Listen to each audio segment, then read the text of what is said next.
Olá, sou Cláudio Fernando e hoje eu vou falar sobre um anime que está repercutindo bastante, principalmente pelas suas cenas de ação e principalmente pelo seu diretor, que é o diretor da primeira temporada de Jujutsu no Kaisen, como também do próprio filme de Jujutsu no Kaisen, o filme Zero, que é justamente o anime Ninja Kamui. É um anime que está repercutindo bastante, principalmente pelas suas cenas de ação. A gente olha cada cena e já vê que vem pedrada por aí.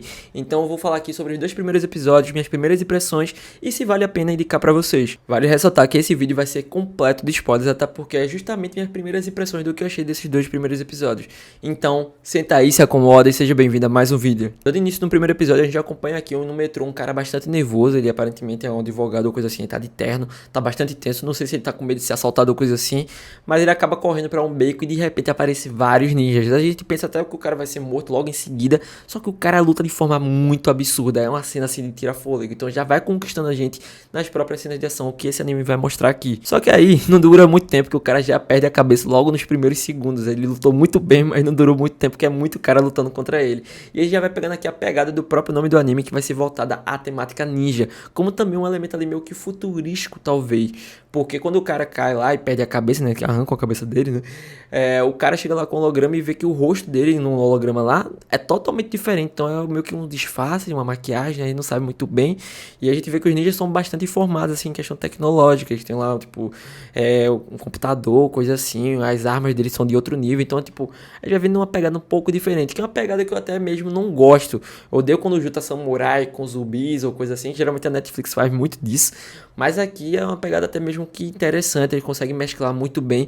Que vou contar logo depois, entre detalhes, no segundo episódio aqui pra vocês. Em seguida, cortamos pra uma fazenda, uma vibe mais rural. E aqui a gente acompanha o nosso protagonista chamado Joey Logan. A gente já pega aqui que o anime vai ter uma pegada mais americanizada, não só pelo diretor Park Sung-ho ser sul-coreano, mas também o próprio anime, ele tem uma temática mais americana, o próprio idioma é feito pelos americanos e também é um anime exclusivo da HBO, então a gente vai ver uma pegada um pouco mais diferente do que a gente acostuma com os próprios animes japoneses, mas ainda assim é tudo muito semelhante, como também tudo muito bem, do melhor do que tem do próprio anime japonês. E a gente acompanha o Joey Logan, ele tem uma esposa e um filho, a gente vai acompanhando um pouco ali da vida deles, mas a gente já começa a perceber que ele tem alguma ligação, ou a própria família dele, alguma coisa assim, com os próprios ninjas, até porque quando a gente vê o assassinato desse cara passando na TV, a esposa dele fica bastante aflita, ele fala que não tem problema, que ninguém nunca vai achar eles ali, e aí ele fica mais tranquilo, ele até tenta com um sistema de segurança ali, ficar vigiando a fazenda, ficar olhando cada detalhe do que pode ter ali, mas com o tempo vai acontecendo nada demais, ele vai abaixando a sua guarda e os assassinatos vão acontecendo cada vez mais em relação a outras pessoas, mas porém ele fica um pouco mais tranquilo, até porque passa um bom tempo ali na fazenda e não tem nenhum pista do que pode acontecer ali com ele, então ele fica mais tranquilo que não vai correr perigo ali. Só que é nesse simples descuido que o pior acontece. Na pequena noite ele acaba sendo cercado por vários ninjas, ele começa a lutar muito bem, as cenas são muito boas, principalmente essas cenas que são, como posso dizer, incômodos da casa, né? Quando tem uma cena no banheiro ou uma cena na própria sala, eu acho muito interessante como toda a questão da direção é bem trabalhada aqui e desenvolvida na questão da própria animação. E o Joe, ele luta muito bem, só que por um descuido de ter escutado seu filho chamando, ele acaba sendo atingido, quase morrendo. Ele até tenta se arrastar para salvar sua esposa e seu filho, mas chegando lá, ele acaba vendo os dois sendo mortos. E logo em seguida a gente vê até um holograma nos rostos deles, a gente fica um pouco sem entender, que a cena já é cortada para o Joe acordando no hospital. Acordando lá, ele já tem um contato com o policial Morris, porque um pouco antes de tudo isso acontecer, a esposa dele ainda conseguiu ligar para a polícia, então a polícia chegou rapidamente ali, e o Joe é a única suspeita desse todo esse caso, até porque o policial Morris, ele acabou procurando várias suspeitas do que aconteceu em relação a todos os casos que aconteceu aqui, que os ninjas mataram, mas o Joe foi o único vivo, porque nem as pessoas que conseguiam saber quem eram aquelas pessoas que estavam sendo assassinadas, nem quem estava fazendo isso. Os ninjas conseguiam meio que esconder quem era aquela pessoa, é como se aquela pessoa não tivesse nenhum registro no governo, no sistema da própria polícia ou qualquer coisa do governo em si. Eles tentam conversar com o Joe, mas o Joe não consegue falar nada. O Joe tá bastante debilitado, ele até tenta lá ver os corpos do seu filho e da sua esposa, mas não consegue, que é muita emoção para ele, assim, é uma carga muito pesada. E aí já corta pra cena no hospital sendo invadido. E aqui a gente tem uma cena absurda, muito, muito boa. A animação aqui está alto nível, até porque é o primeiro episódio, então geralmente a animação sempre tá lá em cima. Então o Joe ele começa a lutar de forma tão absurda que, tipo, sério, eu fiquei sem fôlego. Olha esse tipo de cena aqui.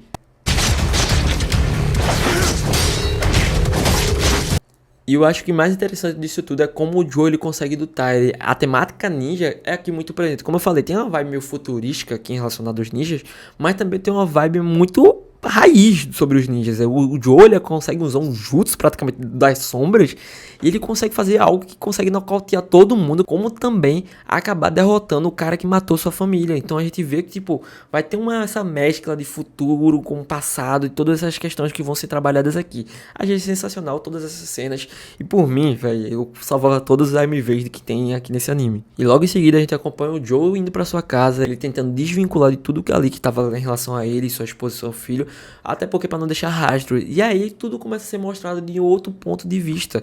Tudo que a gente já viu, né, com o Joe ali, né, ele é um cara americano aparentemente, ele começa meio que ter outras memórias, a gente fica sem entender quem são aquelas pessoas, e a gente percebe que o holograma que a esposa e o filho dele tava, o próprio Joe também tava, aquele rosto daquele personagem que a gente estava meio que quase se acostumando a ver nesse primeiro episódio, é um rosto de disfarce. O Joe é nem um pouco parecido com aquilo, o rosto original do Joe é totalmente diferente, assim como também do seu filho, da sua esposa, então a gente vê que era todo um disfarce, mesmo assim ele foi descoberto. E vale ressaltar também que quando ele tá lutando lá no hospital e o cara vê o rosto verdadeiro dele, o cara fica muito assustado. Então a gente já vê que o Joe, ele tem uma ligação muito forte, como também ele é alguém muito importante para a organização dos ninjas. Então a gente acompanha aqui o primeiro episódio de uma forma sensacional, vai ser uma história de vingança, uma história até um pouco clichê, mas compensa bastante em relação às próprias lutas e em tudo que vai ser mostrado aqui. Então o primeiro episódio para mim já foi um bom começo aqui para iniciar essa história. E dando início no segundo episódio, a gente já começa a ver que o Joe, ele capturou aquele cara que matou sua família. O cara começa a falar várias coisas que ele viu em relação à sua esposa e seu filho.